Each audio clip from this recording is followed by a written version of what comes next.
Bonjour, je suis Iris Lolia, élève de seconde au lycée Corneille. Je vais débuter mon discours. N'avons-nous tous pas souhaité être un super-héros lorsque nous étions petits?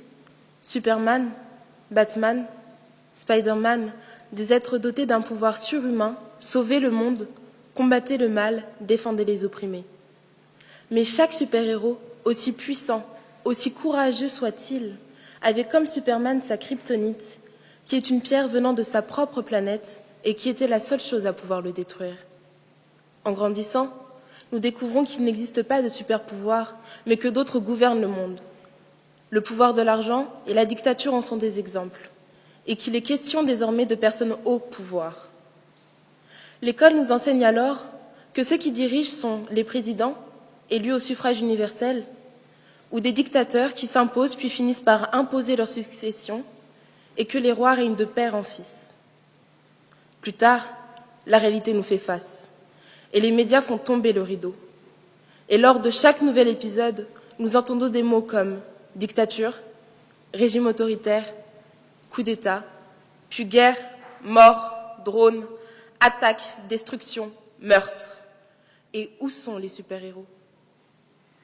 À ce moment, nous comprenons que pour arriver au pouvoir, certaines personnes sont prêtes à détruire. La définition du dictionnaire nous apparaît plus claire.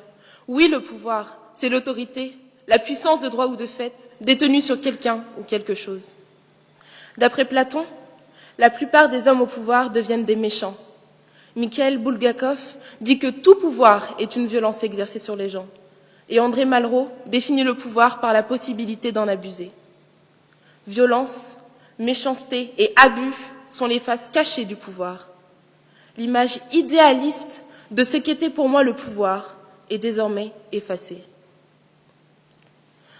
Une obsession est omniprésente et persiste chez toutes ces personnes qui tyrannisent le monde, celle d'arrêter ceux qui seraient nuisibles à leur pouvoir. Ils sont indénombrables. Hitler, Mussolini, Franco, Saddam Hussein, Mobutu, Kadhafi. Mais à quel prix?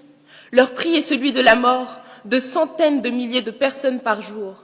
Depuis mars 2011, Bachar al-Assad est le responsable du meurtre de 94 000 personnes. Oh, combien nous sommes chanceux d'avoir grandi dans un pays stable.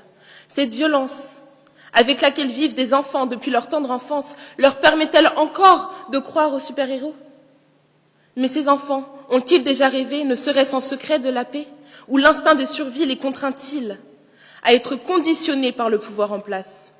Non. Leur vie n'est même plus basée sur l'espoir qu'un jour, un héros vienne les sauver.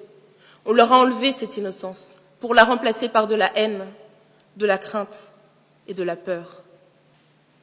Nous sommes tous tentés de penser comme Aung San Suu Kyi. Ce n'est pas le pouvoir qui corrompt, mais la peur. La peur de perdre le pouvoir pour ceux qui l'exercent et la peur des matraques pour ceux que le pouvoir opprime. La peur serait donc la kryptonite de ces personnes. Ne sont-ils pas motivés par la peur que les rébellions au sein de leur pays affaiblissent leur pouvoir? Faire ressentir la peur à leur peuple est pour eux la seule solution de faire ce qu'ils veulent en limitant les manifestations. D'après Aung San Suu Kyi, peuple assujetti à une loi de fer et conditionné par la crainte a bien du mal à se libérer des souillures débilitantes de la peur. En Corée, Kim Jong-il détient entre 80 000 et 120 000 prisonniers politiques maltraités dans des camps. En 2010, l'ONU a demandé un mandat d'arrêt contre Omar al-Bashir, qui est accusé de génocide au Soudan. Robert Mugabe a regretté la mort de Kadhafi, son semblable, le bourreau de tout un pays, la Libye. Les femmes et les enfants sont les premières victimes de ces hommes. Le 8 mars dernier, nous avons célébré la 37e journée internationale des droits de la femme.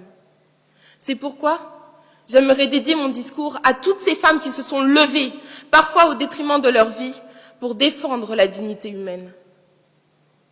Tout d'abord, Rosa Parks, qui a été la première femme noire à avoir fait résonner un non contre la ségrégation, le 1er décembre 1955 à Montgomery. Non, elle n'était pas d'accord avec cette loi qui séparait les personnes de couleur des personnes blanches. Non, elle ne voulait pas laisser sa place. Non, elle ne voulait pas laisser le pouvoir législatif ne pas la respecter en tant que citoyenne. Puis, Dalila Mbarek, qui se bat actuellement pour faire adopter à son pays, la Tunisie, des valeurs modernes, pour, comme elle le dit, la Tunisie de demain.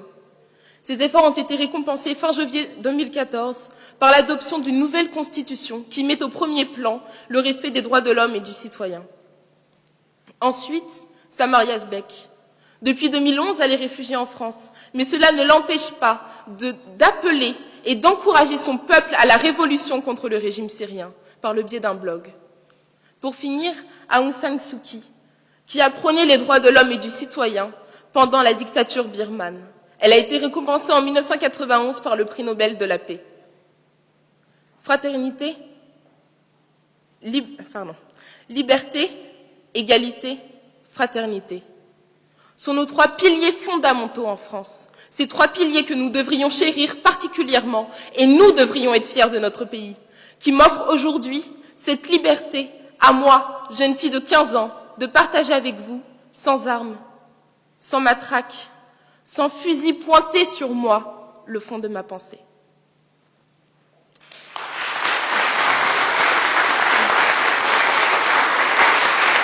Merci pour votre attention.